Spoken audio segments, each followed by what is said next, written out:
Blessed Keys. Blessed Keys presents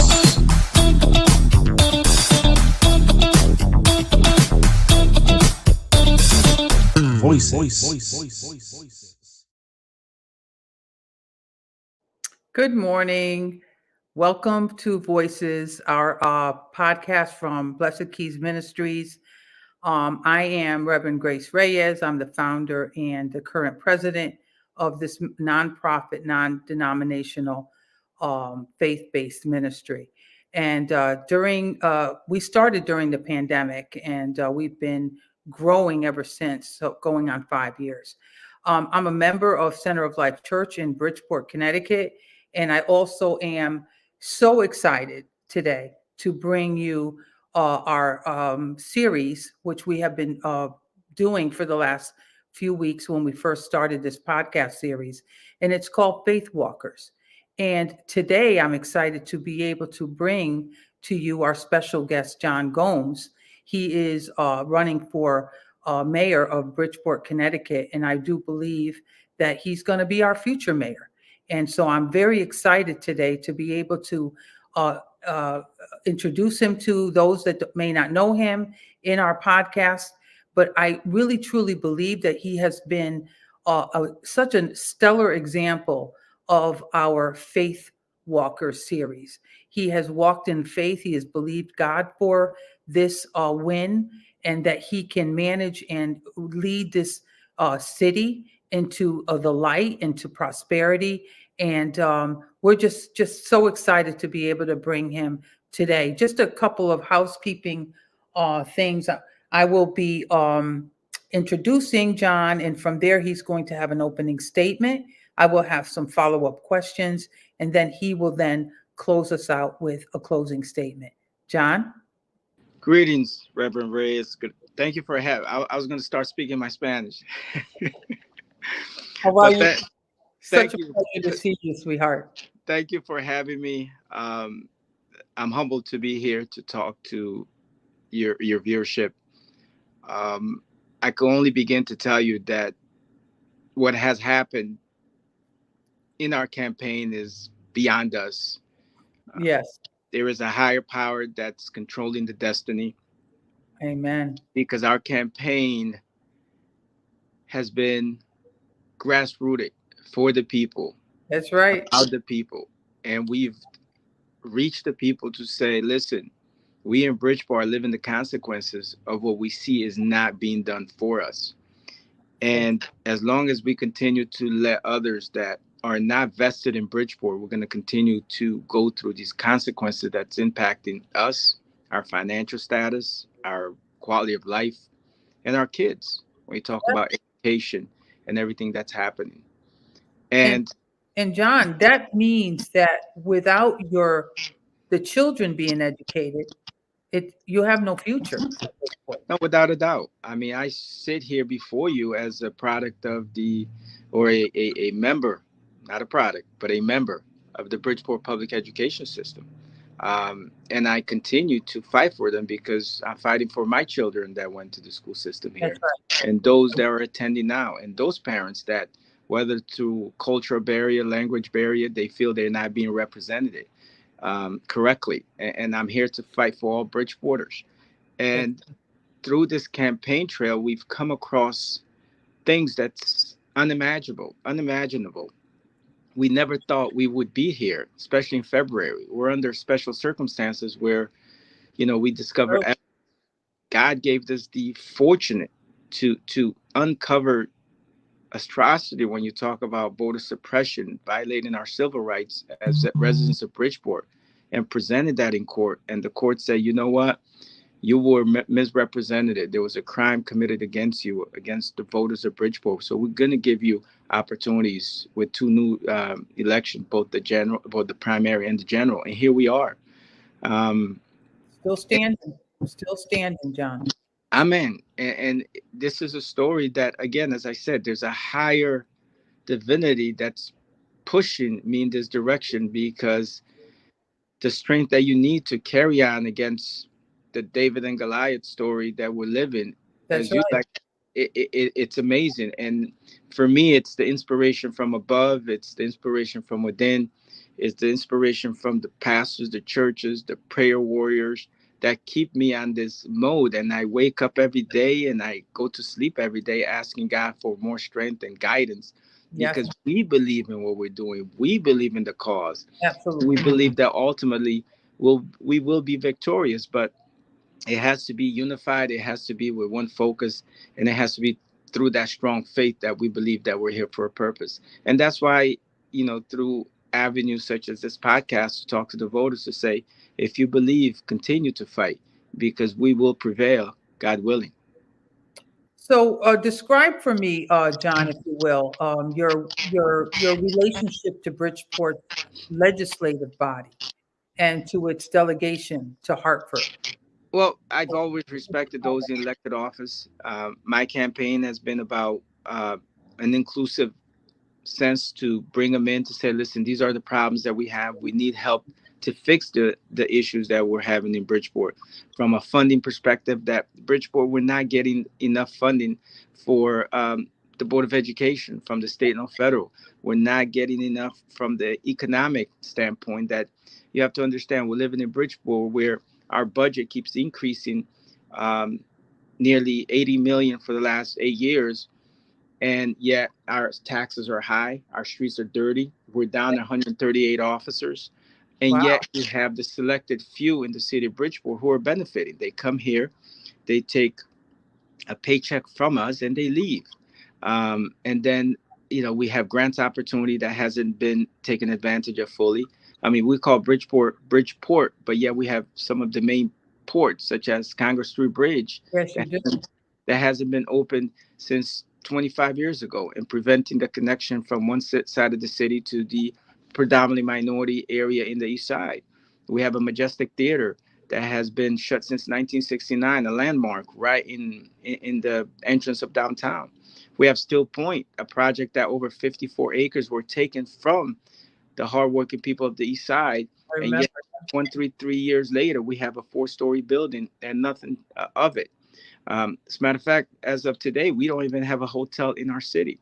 So my fight and my push with the legislative body is for us to come together and fight for what's right for Bridgeport. But at the same time, I must say that I'm disappointed in the lack of action that has happened or hasn't happened from Yeah, our legislative body, because this campaign has uncovered tremendous amount of corruption, crime against the voter of Bridgeport, and yeah. we have put forth evidence not only in the court but in the public forum, as they're readily available, and they know what they are since September, and none of them have denounced the crimes that have happened, have asked for termination of those that have committed them. As a matter of fact, we still And they have it were open. It was open. It was proven. It's not an very much. allegation or an accusation. It is proof positive that they committed a crime, yet they're still being paid. Very much. I mean, they're on administrative leave while getting paid and committing the same absentee ballot fraud. You have other elected officials in city council that won because of that fraud, and they're holding position and they're making decision currently for their own benefits. That's impacting us, the city of Bridgeport. So when you talk about my relationship right now is that I'm in front of them, asking them, when are you going to say something that makes sense to us Bridgeporters, instead of staying quiet or endorsing a town committee and its chair who has taken advantage of us. How can you endorse a mayor who, has now brought in the industry back to Bridgeport, um, continues to suppress the Freedom of Information Act that's been requested by the people, over 2,000 requests that has been ignored? How can you submit a budget that continues to go up? How can you approve of a mayor that takes advantage of a system and actually reduces his personal real estate tax by 66% while we're paying the highest as we can pay? And a mayor that doesn't fund education fully, gives it minimal a year. So my relationship with those in the elected office, it's not there, because I'm truthful and I'm talking about what we, the people of Bridgeport, are feeling and what we want to be changed. And we cannot accept the silence anymore. And if we the people of Bridgeport really want change, we got to hold those accountable, from the governor to the state senators to the state representatives to our city council responsible. We got to stand up and speak and say enough is enough, and it's time to vote them out, because it's we It the is people. really, yeah, because what you're advocating, what I hear from you, John, over and over, what you're advocating is that people do have a voice, that there is power in the numbers. Without a doubt, what has happened is that you have a voice in Bridgeport that has been suppressed, has been quiet, because they feel disenchanted, they feel on the sideline, they don't feel as if they want to participate, because they've been their hopes has been dimmed. But this campaign has created an uprise and a spirit where the people feel the voice can be heard That's right. if it's shouted loud enough, that their vote does count, and if they show up to vote. And that's we continue to encourage the people: do not accept the status quo, do not accept those that are in office that are not doing their job, because ultimately we the people have the power to show up every 2 years, every 4 years, and vote them out. And also tell the people, listen, we have commissionership position that they should be sitting in to represent their community. We have NRZs, which are neighborhood revitalization zones or areas that have committees that they could speak on what's happening in their community. We need to be active, or else we're going to continue to suffer the consequences. And that's why it's super, super imperative that in this crossroads that we're at, in this time that's unexpected, that we the people, must show up and vote these people out, because or else it's not going to change. And that's the honest truth. But we the people have the power. So I have the next question I wanted to ask you, John, is what are the three most critical issues confronting Bridgeport right now? What would you do about them? Well, the first thing is credibility, is transparency. Right now, we have a government that the you know the people of Bridgeport, whether they're out and saying they don't trust it, or they're saying it behind the scene by not participating. There was a lack of trust. There was a lack of confidence. There was a lack of credibility.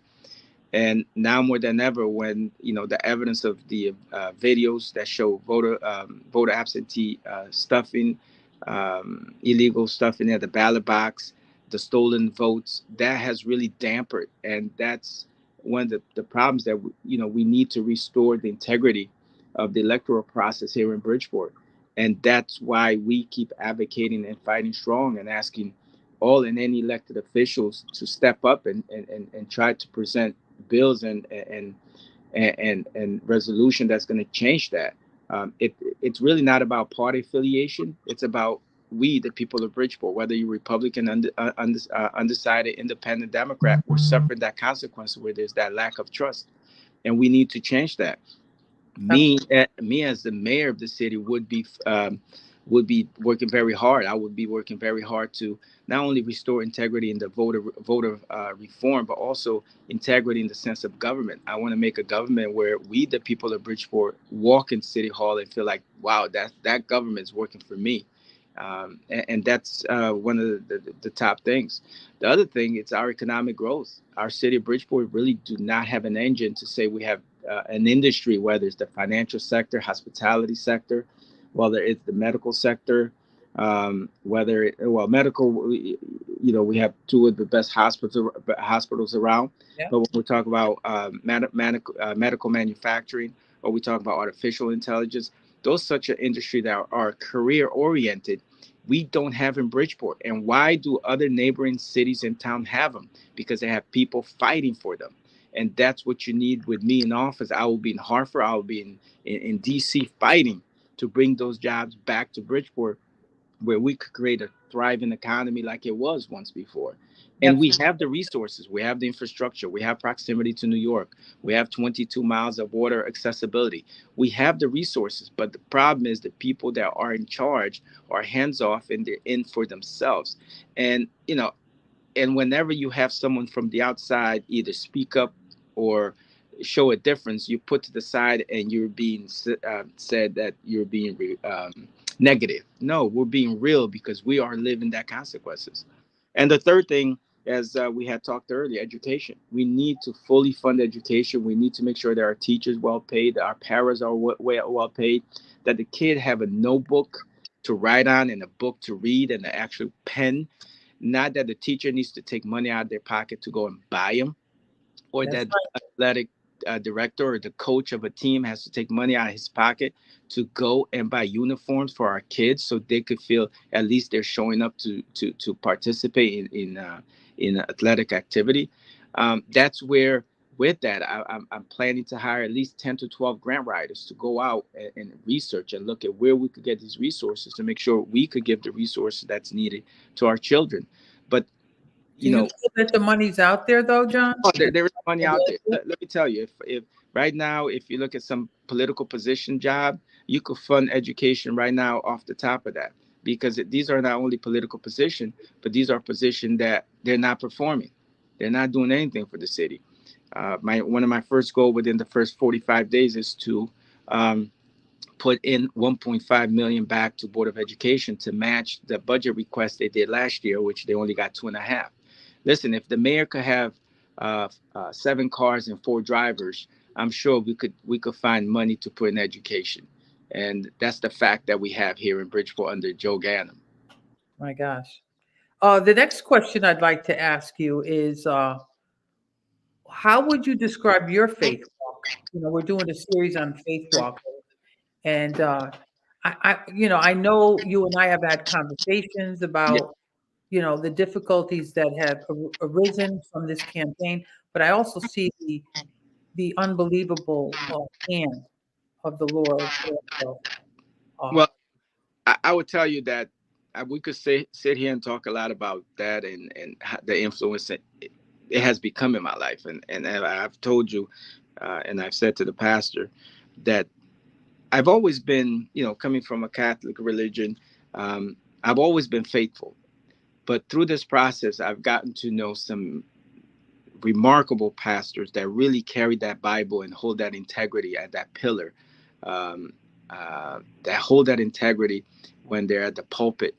And to me, I've gone into a spiritual mode. I've grown spiritually tremendously in believing that what's happening around me and around us, because every time something knocks me down, something is picking me up. that's his And hand. and I believe that there was a purpose, because to be in this position today and still have the people supporting me and have the energy and finding the light behind the darkness, the light behind the negativity, the light behind the false narrative, the light behind the oppression, the hope. I can only tell you that it's coming from up above. So to tell you that spiritually, I'm 127 million% in, because it's what's lifting me up. It's what's keeping us moving. And I believe there is a purpose. There's a higher purpose why we embarked on this journey with one mindset, and now it has become a symbol of representation for those not only that feel disenfranchised, but it has become a symbol of those that feel that we brought to light the crimes, the oppression, the voter oppression that we've known somewhat existed years ago, decades ago, and to still walk every day That's right. and remain where we at. It's only from up above, and it builds my inner strength day in and day out. That's right. That's right. I believe that too, John. Um, Amen. my next question is, what would you say directly to the voters if you had the opportunity to just have? What would you say to them? This is your opportunity to talk directly to voters, people that not only the supporters, but people that don't maybe not know what is going on politically in the city that they work in and they play in and they learn. What Well, would you say to them that is important to you? For them well, to I would begin by telling them, listen, I'm real. I'm not here to tell you or sell you a story, exactly. because that's the trait that has been labeled with politician. I'm in a political arena, but I'm a person that's living like you, the consequences. I'm in that same street, same neighborhood, same corner store, same church. I'm paying those taxes. My children went to the school system here. I know that the streets are dirty. I know our crimes are up. I know when you call that 911, you're waiting for a while. I know that you walk into City Hall, you're frustrated over the inability for you to have the answer to the question you have. And we all are channeling and going through our own hardship differently. But the fact is that we're living in the city of Bridgeport, where if you look at your current lifestyle, your current situation, we have to say to ourselves, are we doing better than we did 5 years ago, 7 years ago? And all of this are under more or less an administration or a Democratic committee that has been guiding the city for the last 50 years. And what I'm saying to you is that give somebody an opportunity that's from Bridgeport, that grew up in Bridgeport, that knows Bridgeport, that has worked in city government to understand that when they tell me we don't have, I know, yes, we do have. The problem is you don't know what you're doing with it because you don't care. You're not vested in my community, in my street after 5 o'clock at night. And I'm here. So what I'm saying to them is if they give me that opportunity, it'll be a 4-year term. And if I don't do the job, they could elect me out. That's so true. I guarantee you that Bridgeport will be set forth in a direction that only God knows. Because I will tell you very humbly that my heart and my mind and my conscience is 120% in here, and we are committed. And hopefully, the people of Bridgeport understand that we need a change. They have to understand that we're here because we caught the other side committing a crime, disrespecting us, taking us for advantage. And as you walk your kid to school, or as you get in your car to go to your job, or if you step out with your significant other at night to go eat, ask yourself, how comfortable and how safe do I feel in this community, not only from the security standpoint, but from the economic standpoint, from the educational standpoint, from the political standpoint, and equally important from the social perspective. Can I see my kids growing up here the way it is? And if your answer is no, guess what? You need to show up on February 27th, and vote row C. And that C stands for change. It stands for your children. It stands for the community. And that's what we need to do. That's a great, great statement, John. I'm going to give you the opportunity of one more question that I have is why should the voters vote for you? Because I'm Bridgeport. I live Bridgeport. I breathe Bridgeport. I am Bridgeport. My Bridgeport is in me.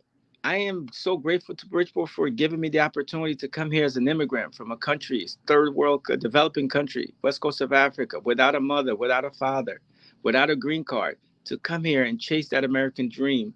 The opportunity started in Bridgeport. It started in the hollow section of Bridgeport. It is there that I grew up. It is there that I chased that dream. I went to a public school system from Columbus School to Blackham and Central. I had the opportunity to go to UConn, came back, invested here in Bridgeport, opened a couple of businesses. I went and worked inside City Hall because I wanted to fix stuff. Right. And when I couldn't compromise with them, they said, no, you have to go. We're going to fire you. I was like, well, do what you want. My commitment remains firm, and it's not going to move against the people of Bridgeport. So I would tell them that I'm a reflection of them. I'm a reflection of all of us. And we got to look at those leading our city and say, do they really represent us? Are they living our consequences? And do you feel they're going to do anything differently than what they've done for the last 20 something years? That's right. This is the biggest city in the state since 1836, has not had one minority mayor, and yet we make up over 84% of the population. We have the knowledge, we have the experience, we have the work sets, the skill sets, but we keep giving opportunity to others. And now it's time for us to take it and own it and deliver it. And the only way to do it is on February 27th by going and cast your ballot. And God willing, I ask you to give me a shot on row C. Amen. Amen. Now, Amen. I just wanted to give a quick background, because everybody asks themselves, so what's his background? You mentioned that you were a product of the Bridgeport school system. You went to UConn. I also heard in another podcast that you have a master's. Yes, I have an undergrad in marketing, a master's in Master of Science in International Business. I work for Nestle USA, and I also work with Nestle Foreign Division, both here in the US, and I work in Bahamas, Bermuda, Aruba, Borneo, Curacao in the Foreign Trade Division. I Wow. worked at small retail stores, 10,000 of them in New York City. Um, I came back. I had two positions with the city of Bridgeport.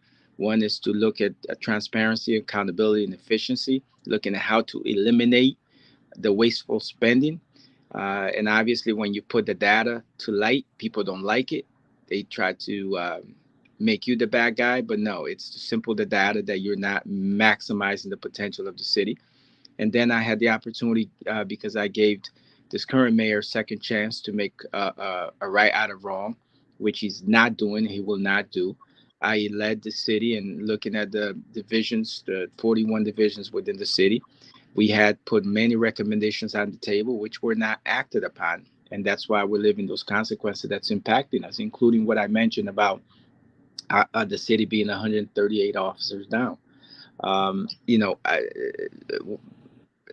and from there we have I have a small business experience as a owner of local businesses trying to develop them. It's so it's a venture, and the qualifications are there, and Right. we can do the job. Yes. And I want people to know that, John, that you're not just coming there running because you came from the neighborhood. You educated yourself, you prepared yourself, you are ready, you are qualified, more than qualified for that position. And people should be confident in that if they vote for you, they're not voting just for just not just for a movement or a passion, but for a competent person that has been there. And, And and I and I relate to Bridgeport. I mean, every corner in every neighborhood, I could speak, yeah, Spanish, French, Portuguese, English, and those that I don't learn, I'll go and learn them.